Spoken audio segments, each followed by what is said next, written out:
Hi, Assalamualaikum and a very good morning. So now we're going to do some tutorial discussion for chapter 2. And now we're going to focus on the subtopic of 2.1 Bohr's atomic model. So we're going to focus on the tutorial question 2, 3, 4, 5, and 6 respectively. So without any further ado, let us start. So for tutorial question 2, B, which is the first line of Balmer series, has a wavelength of 656.3 nanometer. And then we need to calculate its frequency. So wavelength is given here, which is 656.3. And then the nanometer here, remember, it is equal to times 10 to the power of -9 meter. So in order to calculate the frequency, we can use the formula directly, which is V is equal to C over lambda, where C here refers to the speed of light. Okay, so 3 times 10 to the power of 8 meter per second. And then your wavelength here is as given in the equation, which is 656.3 times 10 to the power of -9. So meter and meter can be cancelled out. And then once you do the maths here, you're going to get 4.571 times 10 to the power of 14 per second. Or you can also write it in terms of hertz for the frequency. Okay, so done with question 2b. Now we're going to move on to the tutorial question 2c. So we have to calculate the wavelength in nanometer, the energy and the frequency for the fourth line in the Lyman series. Okay, so for the fourth line in the Lyman series, we know that our Lyman series ground state is equal to n is equal to 1. Okay, so for the fourth line, you can imagine it in terms of the energy level diagram. So we are talking about the transition. So the first line is the first line of the transition goes from 2 into 1, which is this is the first transition. Second transition going to be 3 to 1. Our third transition going to be 4 to 1. And then our fourth transition going to be 5 to 1. So for our fourth transition, it involves n equal to 5 to n is equal to 1. Okay, and since we are finding about our wavelength, so we know that we need to use the formula of 1 over lambda is equal to RH 1 over n1 square minus 1 over n2 square. So n2 going to be our 5, and then our n1 here going to be 1. Okay, so remember that n1 will always be smaller than n2. And since you are talking about wavelength, our RH value here need to use the value of 1.097 times 10 to the power of 7 per meter because we are talking about wavelength. So we're going to substitute that in. So our RH here going to be 1.097 times 10 to the power of 7. And then we have our N1, which is 1 square. So do not forget the square. Minus 1 over 5. Sorry, here we don't have this one anymore. So going to be 1 square minus 1 over 5 square here. Okay, so once we do the maths, we're going to get 1.05312 times 10 to the power of 7 per meter. And then we're going to inverse the wavelength here because we're going to bring it to there. This one going to bring it downward. So lastly, we're going to get our wavelength to be 9.4956 times 10 to the power of -8 meter. But the question asks us to do it in terms of nanometer. So what we can do is we can bring it 1 to the right hand side because we make it more negative. So it's going to be 94.956 times 10 to the power of -9 meter. And times 10 to the power of -9 here refers to nanometer. So at last, we can say that it is equal to 94.96 nanometer. Right? And we also need to find the frequency and energy. So we can find the frequency first, or you can straight away find the energy. For me, I will start with frequency. So we're going to V equal to C over lambda. So my C here going to be the speed of light, the same as the above here. And then lambda going to be 94.956 times 10 to the power of -8, which is gotten from here. And then I will get my frequency to be 3.16 times 10 to the power of 15 per second. And from my frequency here, I can calculate my energy, which is delta E is equal to HV. and then my H is my Planck constant, which is 6.6256 times 10 to the power of negative 34 joule second, and my frequency here is calculated from this side. Okay, so I multiply by my frequency, and then second and per second gonna be cancel out, and lastly I'm gonna get my energy to be 2.094 times 10 to the power of negative 18 joule. Alright, so you can also straight away find energy by using E equal to hc over lambda. Then only you find the wavelength, the frequency also can. Okay, so there are a lot of ways that you can work around. Alright, so now I'm going to go to the tutorial question 3. So with the reference to the table below, we need to calculate the energy emitted in the formation of the red line and the green line. Okay, so the red line here is given the wavelength to be 656.3 nanometer. So be really careful of this. And then the green line, which is 486.3 nanometer. Okay, so we need to find the energy for red and energy for the green spectrum. Okay, so for the red light, you can calculate the energy by using hc over lambda, because you know that lambda is given as here. So just substitute that in. Your h going to be your Planck constant. Your c here going to be the speed of light. So per second and second can be cancelled out, and then you're going to divide that with your wavelength. So remember, nanometer you need to have times 10 to the power of negative 9. Okay, and meter can be cancelled out, and then once you do the maths, you're gonna get 3.029 times 10 to the power of negative 19 joules. And this can also be written as the energy of emission to produce red line going to be 3.029 times 10 to the power of negative 19 joule, and this refers to the energy is being released. Okay, and because it drops from a high energy level to a lower energy level in order to produce a photon, so you know that energy is being released. Okay, going upwards is absorption. Okay, going downward is emission. Alright, so we're going to focus on this one. And then we need to repeat the same process for the green line, which is delta E is equal to hc over lambda. So h is a Planck constant as usual, and c is speed of light, and then lambda are going to be 4.86.3. Don't forget the times 10 to the negative 9. Meter and meter can be cancelled out. Per second and second can be cancelled out. So we have the unit of joules. So you need to multiply that. So double check. So lastly, you're going to get 4.087 times 10 to the power of negative 19 joules. So similarly, where you can do the conclusion of saying that the energy of emission to produce green light is going to be 4.087 times 10 to the power of negative 19 joule, which refers to an energy that's being released. Okay. So if you leave it like this is also okay. If you make a conclusion like this is also acceptable. Alright. Now for question 3b. So with reference to the table below, we need to sketch the energy level diagram to show the transition of the electron that produce the red, green, and blue line. Okay. So the energy level diagram gonna be looking something like this, where you have a lot of energy level and then it's gonna fall down. Okay, in order to produce various light. So in order to draw the energy level diagram, we need to know the transition. Okay, so here you need to know from which energy level drop to which energy level. Same for red, for green, and for blue. But in here you have one obvious clue, because you know that the color that you will be getting is red, green, and blue. And logically, you can see that color. So when you can see the color, you know that this is in visible region. Okay.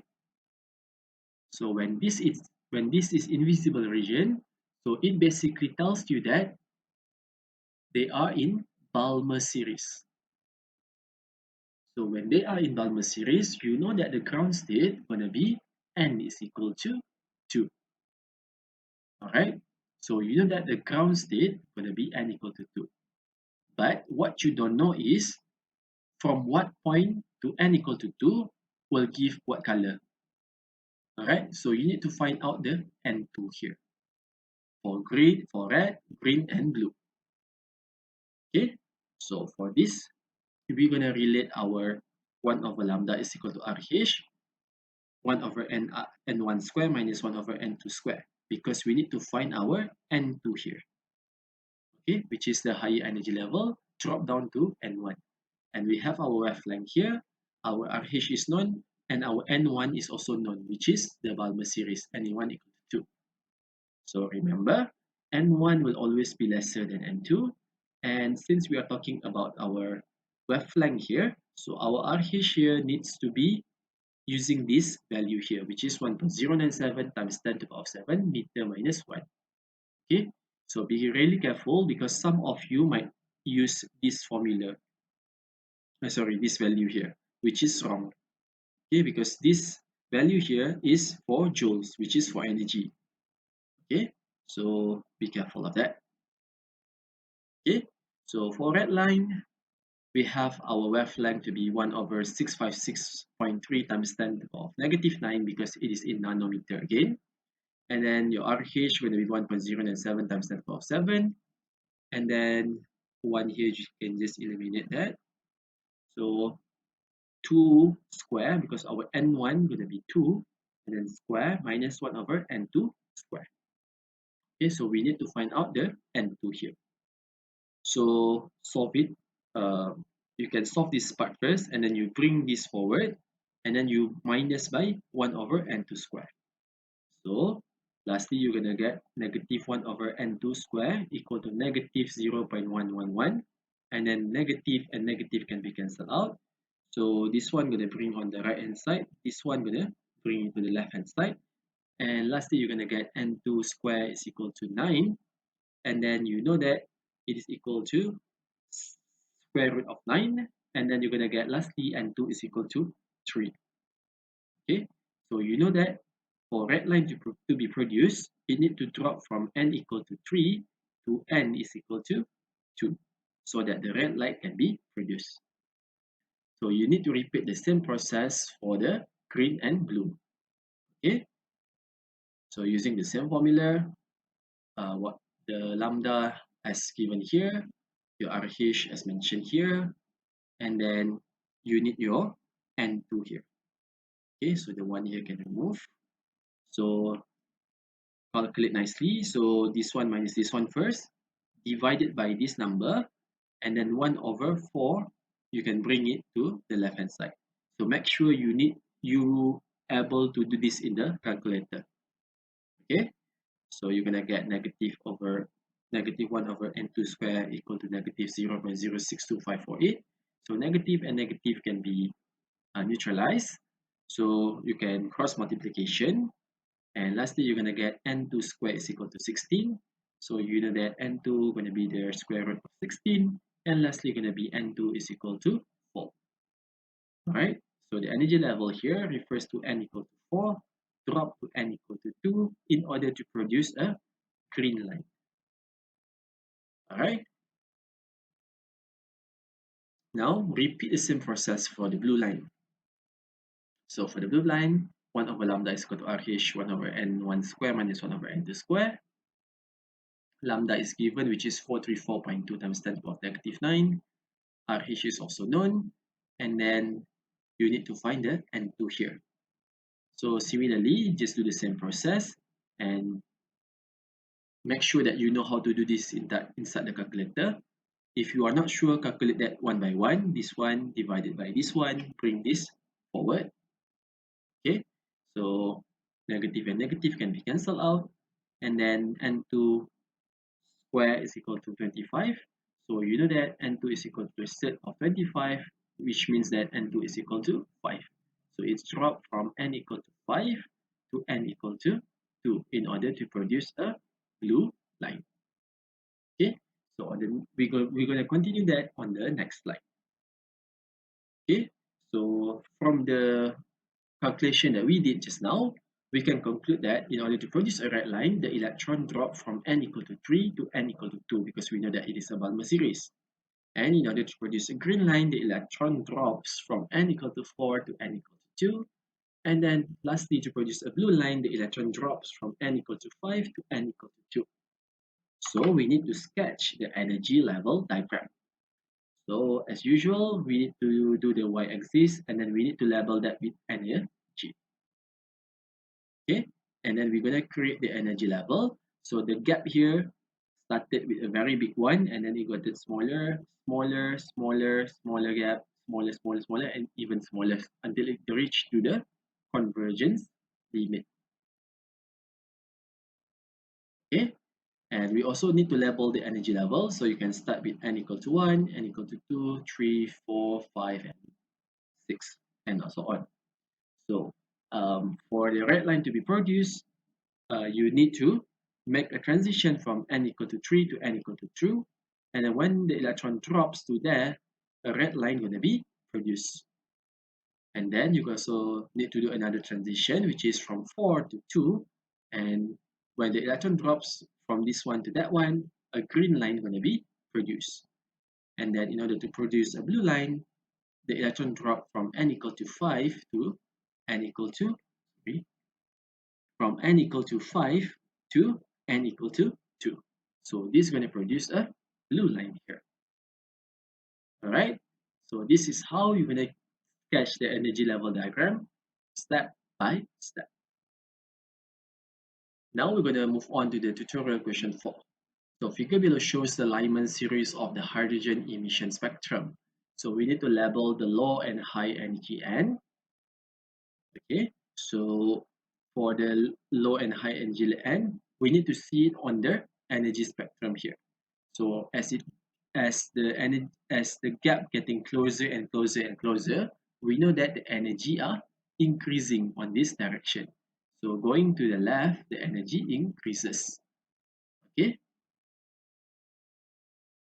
and then because energy increases on this side, so you know that this is our first line, second line, and then third line, and so on. Okay, here is the fourth line. And they are talking about the Lyman series. So the Lyman series, you know that the ground state is equal to n equal to 1. So for question number 1, we need to label the low and high energy n. So we can say that at here, it is a high energy region. Meanwhile, at this point is a low energy region. And then they ask us for question number 2, draw the electronic transition of line P, Q, and R on the energy level diagram of the hydrogen atom. So, as mentioned, here refers to the line produced. However, when drawing the energy level diagram, we need to understand the transition. So, for the first line to be produced, it means that the electron needs to drop to n from n equal to 2 to n equal to 1. And for a second energy level, for the second line to produce, it dropped from n equal to 3 to n equal to 1. And the same concept applies here, n equal to 4 to n equal to 1. And then from here, n equal to 5 to n equal to 1. So for P, Q, and R, which is on this direction, 3, 1, 4, 1, and 5, 1. Alright, so we're gonna do similar as before, energy level diagram. So the y-axis need to be leveled with energy, and then the energy gap bigger, and then it gets smaller and smaller and smaller and smaller and smaller until it reaches to the convergence limit. And then you need to label the energy level. So you're gonna have n equal to 1, equal to 2, 3, 4, 5, 6, and so on. So for P to be for R to be produced, it needs to drop from 3 to 1. For Q to be produced, we need it to drop from 4 to 1 so that a Q can be produced. And then for P, it needs to drop from n equal to 5 to n equal to 1. Alright, so this is how you extract the information from this one and then you convert it back to energy level diagram. Now for question number 3, we need to calculate the energy corresponding to line Q. So we need to find the energy of Q. And as mentioned, we have already know the energy, the transition, which is n equal to 4 to n equal to 1. So for this reason, we can use the formula of delta E is equal to RH 1 over Ni square minus 1 over Nf square. Okay, so this one need to be careful because we are talking about energy. So we are using a new value of RH and then we're going to use I and F. And as what you know that if I and F, if, so we know that I going to be greater than Nf because initially it dropped from 4 and then dropped to number 1 here. Okay, and the RH value here need to use the 2.18 times 10 to the power of negative 18 joules because we are talking about energy. So RH value here going to be 2.18 times 10 to the power of negative 18, and then our initial going to be 4 square, okay, because initially it is at 4, and our final going to be 1 square. So once we do the maths, we're going to get our value here to be negative 2.04 times 10 to the power of negative 18 joule, which shows that the energy is being released due to emission. So you can put it like this, or you can also put it to be released like this. So both are accepted. Alright. So for tutorial question 5, the difference energy between the second and fourth energy level of hydrogen atom is 4.09 times 10 to the power of negative 19 joule. So you know that this is the difference in energy, which is 4.09 times 10 to the power of negative 19 joule. So we have to calculate the wavelength and the frequency of the photon when it makes a transition from fourth to second energy level, which is the same thing as here lah. Alright. So what we need to do is we need to find the frequency here.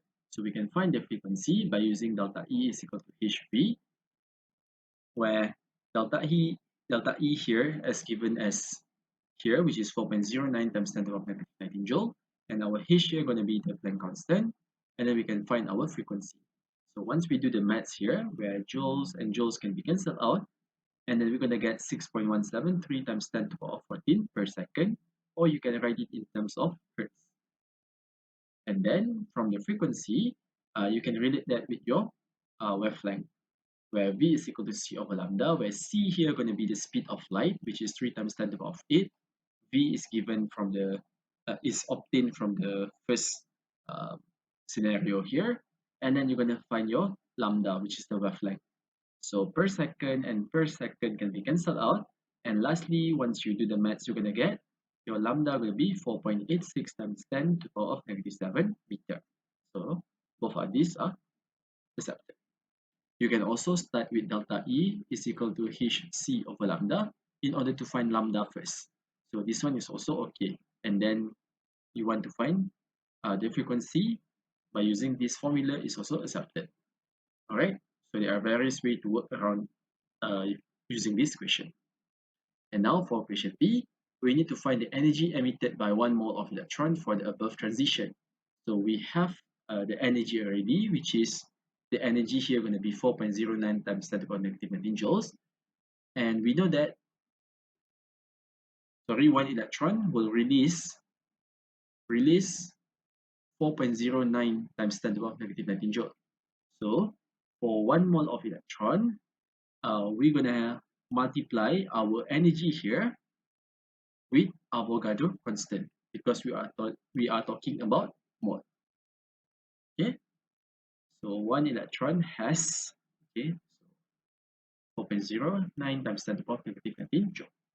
So for 1 mole of electron, we're going to do this value here and then multiply by the Avogadro constant, which is per mole. So once we do the maths here, we're going to get 246,218 joule per mole, and then we're going to convert that to kilojoule per mole. So divide by 1000. So lastly, we're going to get 246.2 kilojoule per mole. Okay. So since the question here doesn't specify kilojoule or joule per mole, so if you stop until here is correct, and if you stop until here is also correct. Alright. Now for tutorial question 6, which is the last question, the Lyman series of the spectrum of the hydrogen is shown above, which is on the side here. And then we need to calculate the ionization energy of the hydrogen from the spectrum. So ionization energy is basically a minimum energy that is required to remove 1 mole of electron from its gaseous atom, for example, the hydrogen atom. So in order to do this, uh, we need to understand this what's given here to us. So we have here is a wave number. And as mentioned in the lecture, the wave number is basically 1 over lambda. Okay, so um, we need to the we can relate the energy with hc over lambda here, and then you know that hc can be multiplied by 1 over lambda because it is telling their same thing. So 1 over lambda is already given in this equation here. And then the thing that we need to focus on is the last line here, because you know that on this going to the left, the energy increases because it goes further and further away from the nucleus. So this is the minimum energy required in order for the electron to absorb and to leave the nucleus so that it can be forming an ion. So we're going to use the wave number for the last line here. So we're going to use delta E is equal to hc over lambda, and then we're going to have our hc here, which is the Planck constant and the speed of light, joule second, and here we have meter per second. So per second and second going to be cancelled out, and then we're going to have our times 1 over lambda. So meter minus 1 here refers to a wave number. Okay, so per meter and meter can be cancelled out, and lastly you're going to have your delta E to be in the unit of joules. Okay, and we also need to because the definition of ionization energy is we need to remove 1 mole of electron. Okay, so it needs to be in 1 mole. So from the energy here, you need to multiply it by the Avogadro number, which is 6.02 times 10 to the power 23 per mole. So once we do the maths, we're going to get 1312,651.9 joule per mole. And then we're going to convert that to kilojoule per mole by dividing it by 1000. So lastly, we're going to get 1313 kilojoule per mole. Alright, so this is how we're going to do the ionization energy from the line spectrum. Alright, so I think that's all for today's video. See you again some other time. Bye!